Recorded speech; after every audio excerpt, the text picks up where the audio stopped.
आज बनवणार आहोत आपण पालकाची भाजी, ते पण आपल्या आईच्या हातची। ते बघा, आपण टाकलेलं आहे थोडंसं पाणी, ते मिक्स केलं आहे थोडं पालकामध्ये।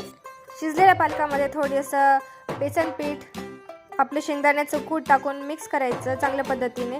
आणि बघा आपल्या आई कशी करते तसंच थोडंसं शेंगदाण्याचं कूट आणि बेसन पीठ टाकायचं आणि त्यांना चांगलं हटवून घ्यायचं।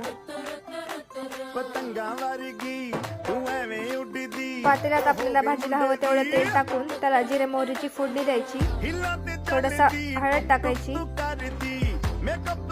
थोडंसं लाल तिखट टाकायचं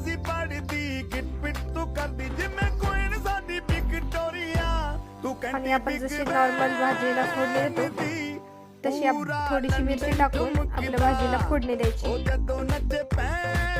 आपण आपल्या भाजीमध्ये डाळवा पण टाकलेला आहे, ज्यामुळे आणखी